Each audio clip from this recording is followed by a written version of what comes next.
reduced temperature and the reduced pressure are calculated as the actual pressure divided by critical pressure. So let's start off with pressure. For example, the pressure is 10 kilopascals. Look up the critical pressure for hexane. Let's just pretend we're working with hexane. What is the critical pressure for hexane? 3.03 megapascal. So I should have done this. I should have written 0.01 megapascals. So is mega or giga? I'm sorry. Mega. Mega, okay. Do you notice that the reduced pressure is dimensionless? So calculate this out on your calculator if you would. It's going to be a small number, but humor me, please.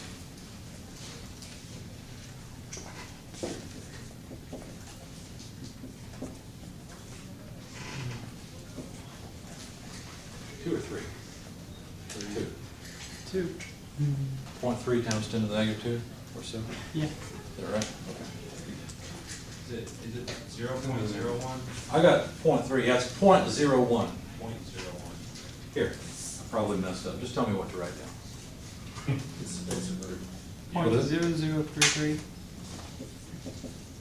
Okay, so I was all right. Notice this is non-dimensional. Now let's step back for a minute and think about what this is really doing.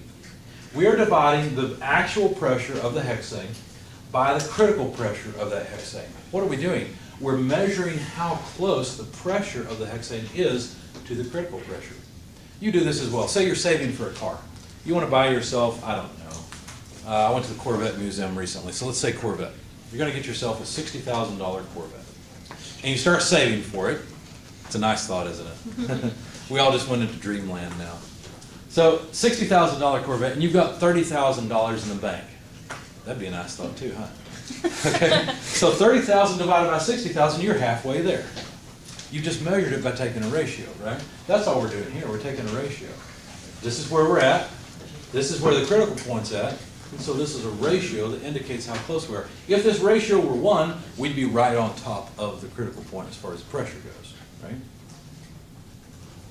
Now, the reduced temperature we can calculate similarly. We want the temperature, which is 50 degrees Celsius. And what is the critical temperature? 507.9 degrees Kelvin. It's not degrees Kelvin, it's just Yeah. Kelvin. But thank you. Okay. 507.9 Kelvin. Do you see anything wrong here? You can't measure how close you are when you're using two different scales. Anytime you take a ratio with temperature, that temperature better be absolute. So this is another place where you have to use absolute temperatures. Okay. Celsius is gone because I converted to Kelvin by adding 273. So now take whatever this is, 323 over 507.3, and what do we get? 0.636. 0.636, and it is also non-dimensional. Would you expect the hexane to behave ideally or non-ideally just based on this, and why? Remember, all gases misbehave as they get close to the critical point. Is this close to the critical point? Not really. The pressure is pretty far off from the critical point. The temperature is relatively close, but the pressure is pretty far off. I expect the hexane to behave fairly ideally. Yes? So the P critical doesn't necessarily have to reach the, like if temperature reached its critical point, does that mean pressure did as well at the same time? Not necessarily. Good question. In fact, what we were talking about a moment ago in the slides is that real gases become ideal as pressure decreases, and real gases become ideal as temperature increases. Relative to what? Relative to the critical point. That's what it's relative to, the critical point for that gas. Now let's go in the slides. I'm going to try to make people not ask me to record lectures by swinging the camera back. I'm just kidding. I'm glad to do it if there's a good reason. This is just a schematic, but let's look at this and see if we think that the hexane would be behaving ideally. We've got some numbers over here that tell us where we are on this chart. The critical pressure is at 0.003, and the horizontal axis is the critical pressure axis. Here's a half, right? We're at 0.003, so we're almost right there on top of that 0. So if we read off the value of the compressibility factor, they're all bunched up here. The compressibility factor is pretty close to 1. That means PV is pretty close to RT. So yes, the hexane would be behaving ideally. Even though the reduced temperature is 0.6, well, where's the line of 0.6 or so? Let's see, it's not on here. Go to the back of your book because this is well worth marking. There is a, let's find it. There is a compressibility chart. Nielsen-Olbert, I think, are the names associated with it. I don't remember now.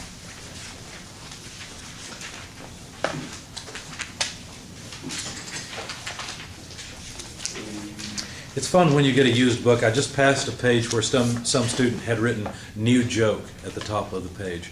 It was probably from one of my classes, and they were commenting that I need some new jokes. In any case, page 863 is the page you need, and you should put a tab here also. This is the Nielsen-Olbert Generalized Compressibility Chart. This page is worth marking. And if you look at it, you say, well, wait a second, that doesn't look like what's up here. Well, here's what happens. Most of the time, the table below PR equals 1 is the most valuable part of the table. It's the most useful part. And so that's what they've done. They've zoomed in from 0 to 1.0.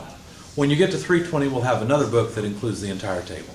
But for now, this is adequate for what we're doing. So from 0 to 1, that's the table you see here. And this is a schematic. What you see here on the screen is a schematic. The table, or the figure in your book is the real figure. Okay, you can actually get numbers from this.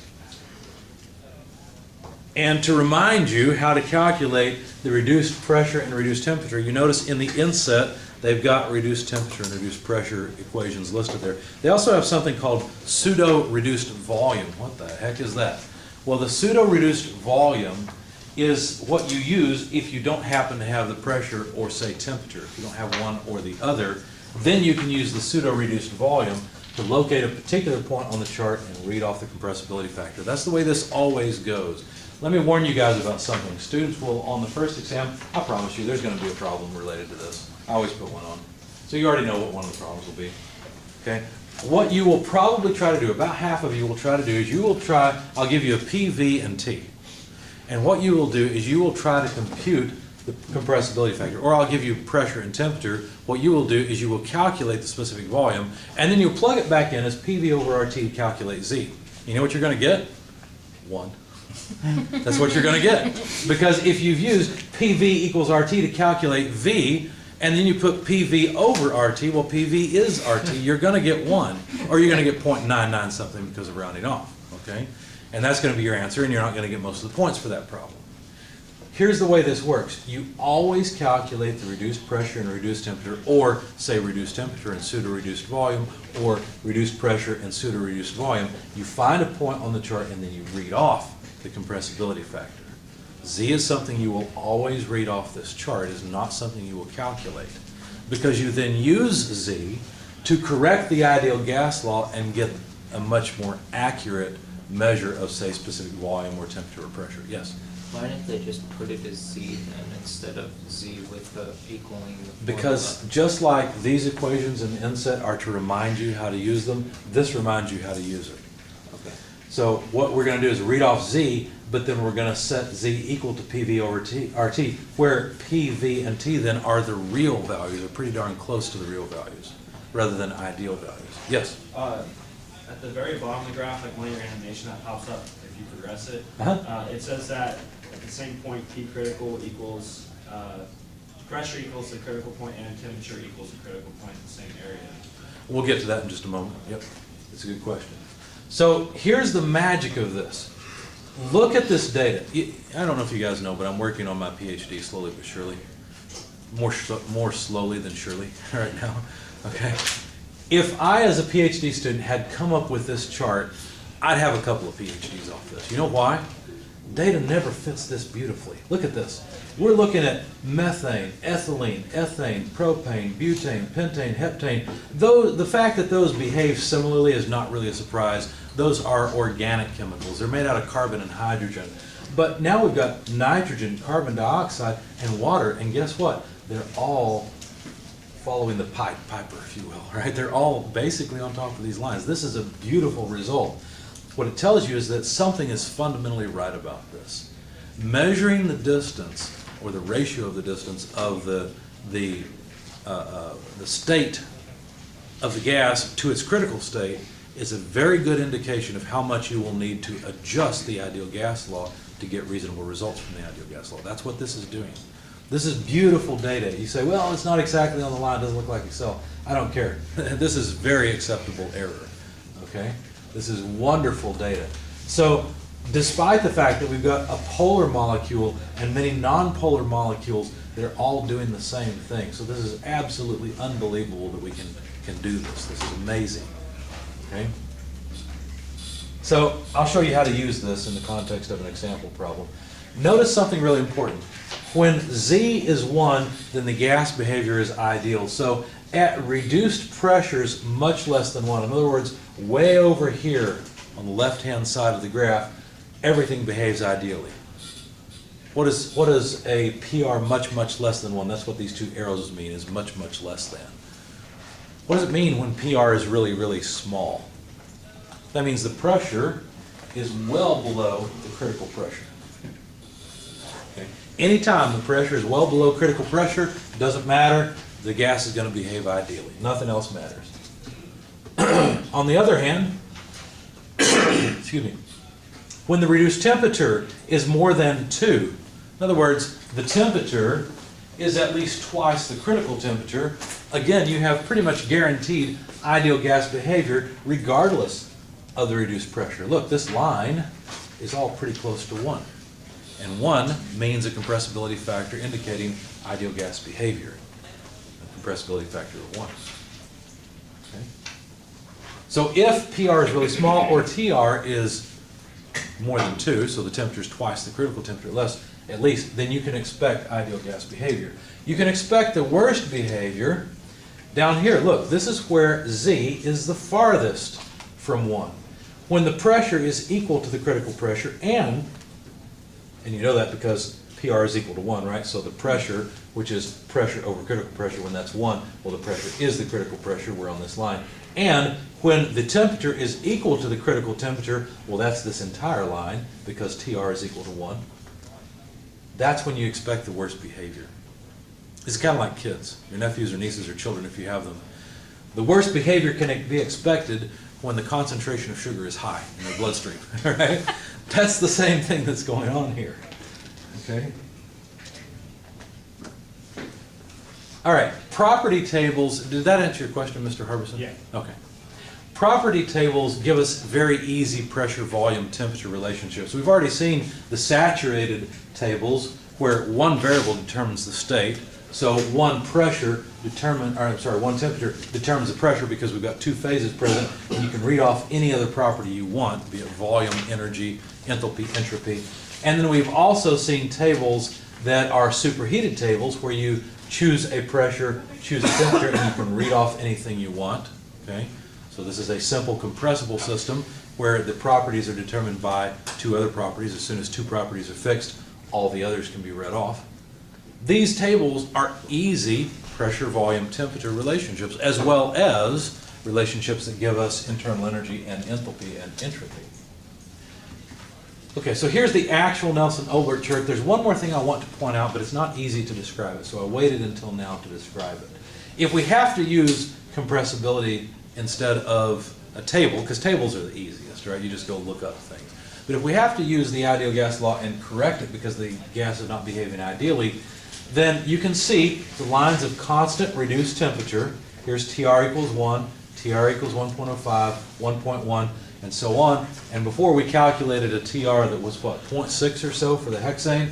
Well, the table actually does extend. Here's 0.9, 0.85, here's 0.65.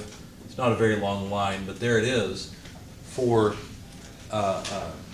TR. Okay?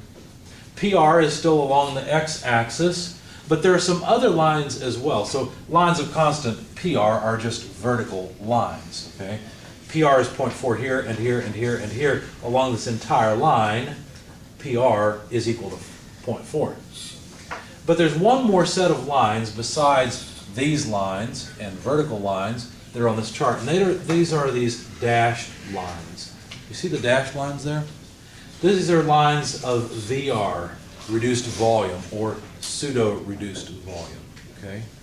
So I don't have these lines on the schematic because your author didn't draw them there. I just copied his figure, but they actually do appear. So let's say that I told you a pressure and a specific volume, and I didn't tell you the temperature. You couldn't calculate which line you were on, could you? Because you don't have temperature. So TR lines are not going to help you. But if I told you pressure and you could look up the critical pressure, that would tell you which vertical line you're on. Let's just pretend it's 0.8, because you know the pressure. And then if I gave you the specific volume, you could use the actual specific volume along with the critical temperature, pressure, and gas constant for that gas to calculate VR, the pseudo-reduced volume. And once you know what line you're on here and what VR line you're on, you just intersect them and you read off the compressibility factor. Don't worry, I'm not going to give you that difficult of a problem initially. Maybe on an exam, we'll see. Go ahead. What does pseudo-reduced mean? When you- Well, what it means is that, well, let's find out, because I think there's something that will help you here. And I hate just telling you. I'd rather find out with you for sure. And I'm not sure about this one, but I think it's right. But let's go to page 842.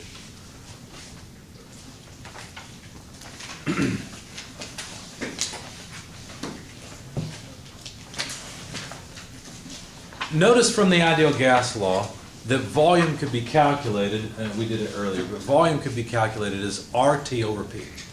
Because PV equals RT, divide out P, and you'd have RT over P, right? Well, what are they doing in the denominator here? Well, they're doing RT over P. See that? Now, on page 842, let's go to hexane since we were picking on that earlier.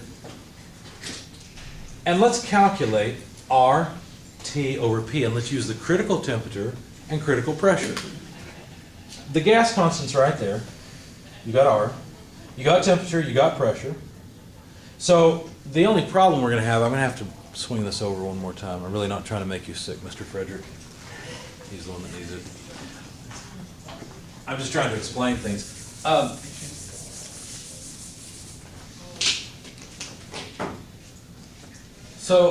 Let's see. PV equals RT. If we calculate V, it's RT over P. And so the critical volume, I would think, would be RT critical over P critical. Right? That's what you would think. Let's plug in the numbers and see if it works. So for hexane, what is the gas constant R?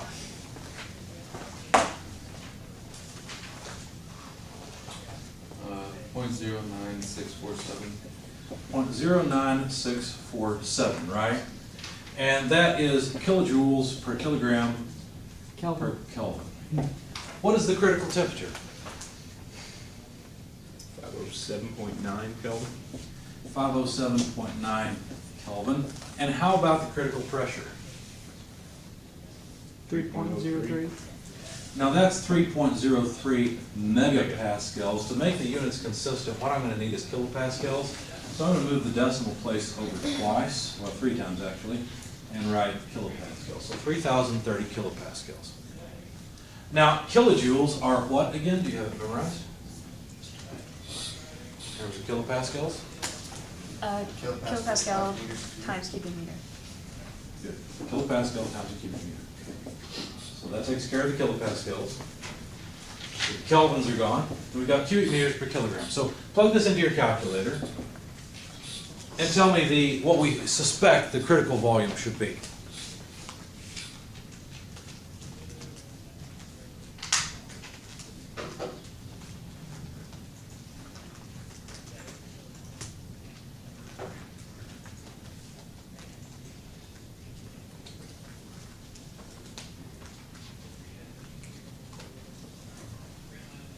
.09647 times 507.9 over 3030. 01617. 01617. Now, guess what? They actually have the critical volume in the book. So for hexane, assume you're using N-hexane, let's go and look at the critical volume. And what do you see? That's a lot bigger. Something that's a lot different, right? So why did our calculation here not give us the actual critical volume? In fact, this is not true. That's what we've just proven. Why didn't it give us the critical volume? Because we assumed ideal gas behavior at the very point where it's not going to behave ideally, at the critical point, right? So when you calculate if there was a reduced volume, it should be defined to be consistent as the actual specific volume divided by the critical volume, right? But that's not really useful. That's not what's used in the table. Instead, what's used is VR, let me just write fake, because it's shorter than writing pseudo-reduced. V over V critical fake, where we're using this as if it's the critical volume. That's why it's called the pseudo-reduced volume. Okay. Does that make sense? It's a good question. Anything else? So just to clarify that equation, it's R times critical temperature times the critical pressure? No, it's divided by the critical pressure. Okay. So why wouldn't they just put that on top? Because they're trying to make it look like volume, because P or RT over P is a volume. So they're saying, look, this is a volume over a fake critical volume. So it's a false reduced volume, not the actual reduced volume. Okay? Anything else? Yes? So when calculating the Z, the compressibility factor, do you have to use a specific, do you have to go and look up the pressure and the temperature, or just one? That's the point exactly. We do not ever calculate Z. We read it off the chart instead. So we have to read off the chart the pressure and the temperature. So what you have to do is find a point on the chart represented by the pressure and temperature or the pseudo-reduced volume, and then read off Z. And I'll show you to you an example problem. There's one more thing to note. You guys have tabbed this page in your book, right? What was it? For the, not for the hexane, but for the Nelson-Obert compressibility chart, right? 863. Yeah, A63. If you go searching in the English tables or English appendices, guess what? You will not find the Nelson-Obert chart. Does that mean that finally SI has won because English units don't work at all? Is that what's happened here? No, that's not what happened at all. Do you notice something interesting about this table? It is completely non-dimensional, isn't it? It works equally well for English units as it does for metric units, as long as you are consistent. When you're calculating a reduced pressure, if you put in a pressure in PSIA and a critical pressure in PSIA, you will have a non-dimensional unit, which will work just fine in this chart. Okay? So as long as you've divided things out properly and been consistent with your units, then you'll have dimensionless numbers that go in. And guess what? Z, the compressibility factor that comes out, is also dimensionless. So it works equally well for metric as it does for English units. Okay? Questions, comments? Is that anything else? All right, we're going to work some example problems. It's close to the hour, so I'm going to go ahead and give you guys your 5-minute break. For those watching the video, I would suggest that you go and watch the example problems, because that's probably where we'll spend the bulk of the time. I will download this video, and if there's any more video from today, I will post it as well. Okay?